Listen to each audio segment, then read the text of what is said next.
I have got a collection of gadgets with me today because we are talking all things recording, mic placement, how to get a good sound out of your RAV Vast. Before we dive in though with the recording tips, I want to offer you a direct sound comparison. I have with me the stereo pair of the Octava MK-12s. I'm also recording with this DJI Mic 2. I also have two Zooms, the Zoom H4n Pro and the Zoom H1. They are recording from the same angle, just out of shot. So if I line myself up, make sure everything's in place, let's hear what all of those sound like in comparison.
One important thing to note is that if you are listening on an iPhone or a tablet or on your computer, it might be quite subtle changes between the different microphones.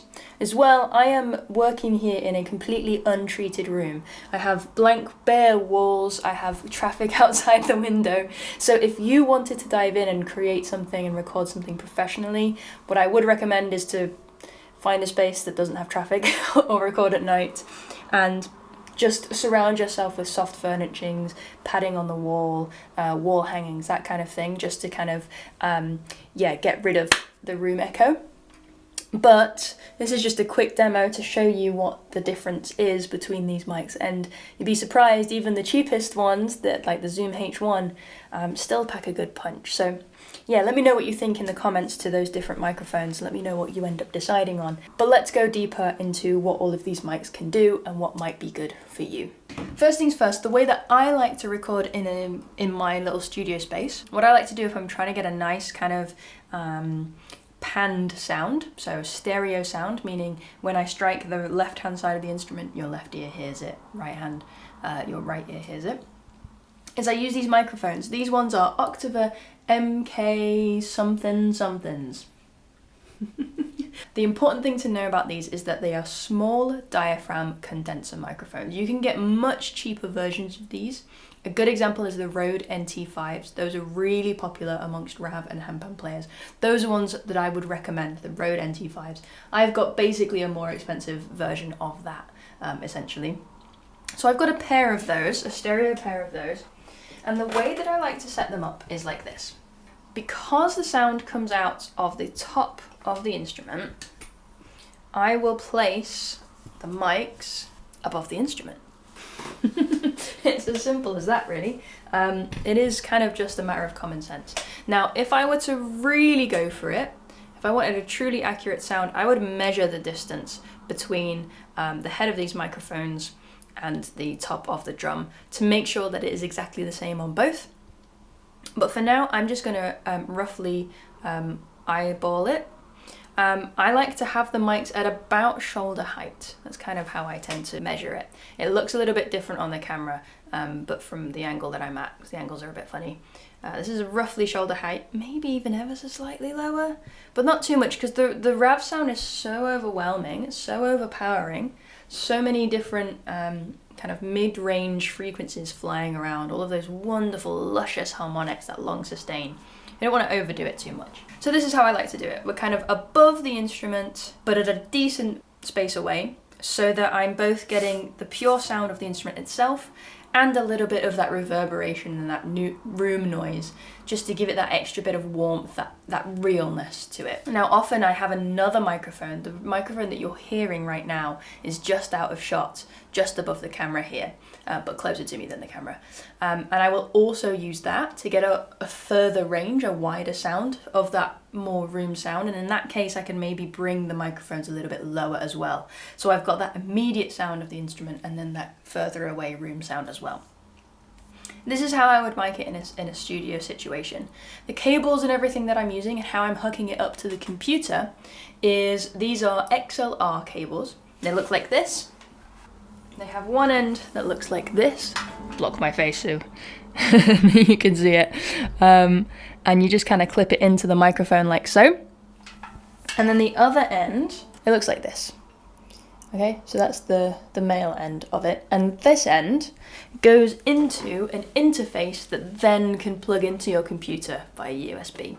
The interface that I'm using is a Scarlett Focusrite 8i8. For you, you could use a 2i2. So you've got two inputs, two mics. The Scarlett is just a really good, solid piece of kit, Focusrite. I'll put all of these links in the description as well. And that gives you the connections that you need to be able to plug microphones like this into your computer. You can get alternatives. I'm using here an Audio-Technica AT2020. You can get versions of that just plug straight into your computer via USB. And you don't have to worry about that in between, and they're cheaper as well. So if you wanted that, so for quicker kind of access to editing and all of that kind of stuff, and you don't have to purchase any extra in-betweens, go for something like that. That's just a large diaphragm condenser microphone. Small microphones, large, bigger microphones. But it's the condenser microphone, the fact that it's a condenser, that is important, because that way you're going to be able to pick up the intricacies of the instrument. The other microphone option that you mostly hear about is dynamic microphones. These are good for vocals, for drums, that kind of thing, for closer proximity instruments and recording. I find that they are quite good. They can be quite good for handpan recording as well, because it's a similar range that they're good at picking up. But I like to get the nuances and the depth using the condenser mics. That's my preference. But you can totally use a vocal mic as well if that's what you've got access to. I certainly have in the past, and it works very well. Okay, so these are going into an interface, which is then going into the computer. I then edit the audio on a program called Logic Pro.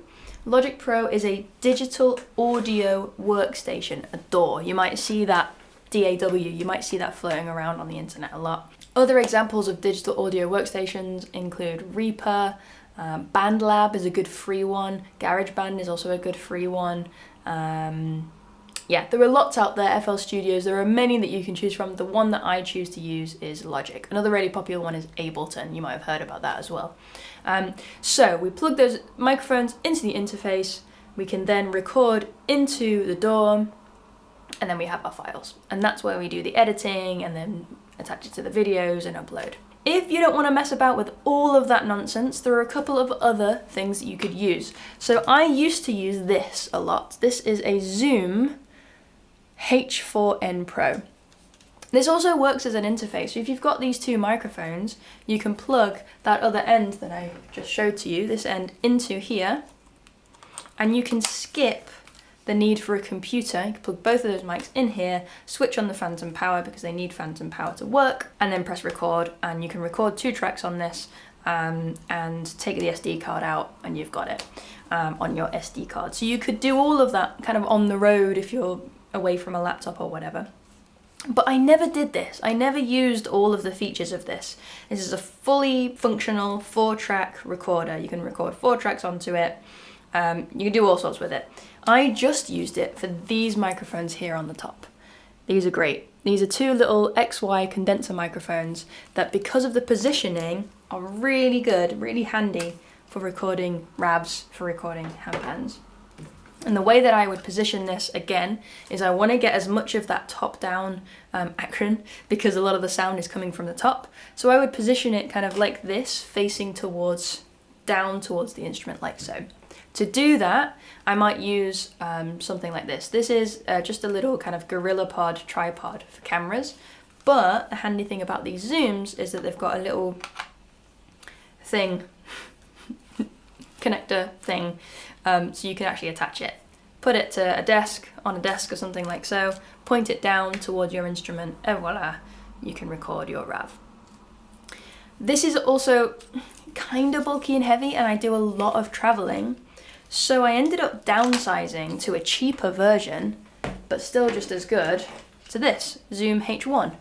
It's called the Zoom H1 Essential. It's exactly the same thing, except it doesn't do the 4-track recording, it doesn't plug in the microphones, it doesn't do any of the fancy stuff, it's just got this XY on top. It's really plasticky, but really solid, so it's super light, it's got a micro SD card in it, but you can also just plug it straight into the computer and either use it as a microphone plugged into the computer as it is, or just transfer the files that you record elsewhere on the go. Same thing, it's got an adapter on here so I can put it on here and I can use this in exactly the same way to record the RAVs. So those are two really good options if you want to avoid the whole computer thing or expensive mics thing. This was less than £100. This one I think was about £300. These microphones were maybe around £800 or something like that. So they're a bit more expensive, and you need the other stuff, the cables and all that kind of stuff to get it going. Now, a more recent thing that I've picked up is this. This is a DJI Mic 2. I have two of these. They come in this little case. Ta-da! You can charge the case then in turn charges the microphones. It also comes with a receiver. Now, this is cool.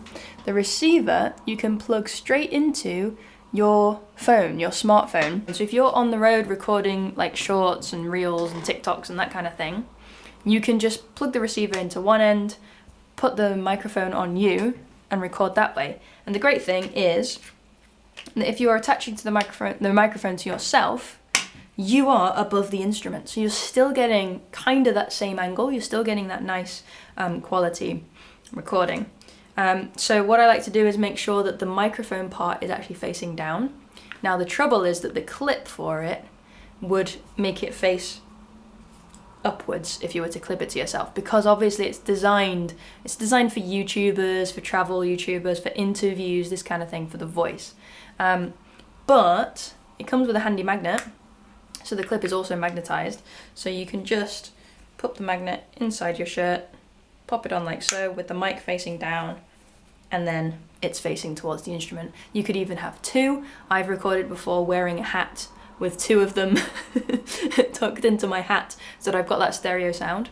But I find that it's not really, you don't really need it if people are just watching what you're making on their phones as well. You know, if it's not like a professional studio grade recording, then you don't need two, you don't need that stereo image. But if you want it, it's a possibility. I have recorded pieces of music that have made it onto albums that I have released on all of these different gadgets. I recorded a live performance with this that has been released as a single on Spotify and all streaming platforms. I recorded a couple of takes of songs when I was feeling inspired in a cabin in the woods that made it onto my album The Earth Teaches, alongside recordings that were taken with these microphones in a proper studio setup. And they held up really well, I think. I'm not a professional audio engineer. I don't really know fully what I'm doing in order to teach you when I'm editing and when I'm mixing and mastering and all of that kind of stuff. When I'm placing microphones, a lot of it is by eye. I'm just kind of vaguely putting it in the right place and saying, that'll do. And it usually turns out okay. So that's the way that I do it. That's not, this is the way that it should be done. That is the way that I record these instruments. So I hope that's useful for you. Yeah, there are lots of different ways in. These, I think, were around £300, the DJI microphone, so roughly in the same price territory as the Zoom H4n. The cheapest alternative is this, which was about £100 less even. And then if you're really going for it and you want the proper good high quality stuff, then the Octava microphones, or any variation of a stereo pair of condenser microphones will work for you. I would even, you know, I had these kind of placed like this. I might even make them a little bit higher so that they can go fully down, like so, and above the instrument. This is going to give me less of a stereo image in that case, but it's going to give me more of the warmth of that sound. The only trouble is, I do find that then when I'm kind of mixing later, the RAV is so incredibly warm and full that it can be quite a lot of frequencies to deal with. So I think probably having it a little bit further away, getting that stereo image a little bit more, just getting that diagonal angle just ever so slightly, not as much as you would with a handpan, kind of can cover that a little bit and can fix that a little bit. For me, the main thing to do, I think, is to just experiment. Get something that you can record with, experiment with placement, and see what works, see what doesn't, see what you like the sound of. A lot of it is down to taste as well. Some people like the sound of it further away because then you're getting that more real acoustic sound. Some people like the sound of the mics much closer because then you're just getting the pure sound of the instrument, even though that's not the true way that you would hear it, you know? So experiment and see what you like, and yeah, and treat it with joy and fun and ease, because I find that moving into this realm of digital and capturing recordings can get a little bit stressful because suddenly you're working with technology and then you know you're being recorded and you're playing changes and all of that kind of stuff. So I really invite you to practice just setting it up and just recording your practice session, or just recording for the fun of it, with no intention of giving it to anyone, letting anybody hear it, no intention of it being good, just out of curiosity and to see how it sounds and to see what works, what doesn't, what you like, what you don't like, and just take it easy and enjoy the process. Don't be like me and spend hours and hours and hours on the same problem, you know. You can get really sucked into this kind of stuff. So pick what you think will suit your situation best, go with the flow, and enjoy. That is the advice that I can give you. I wish you all the best with it, and yeah, I'll see you again soon.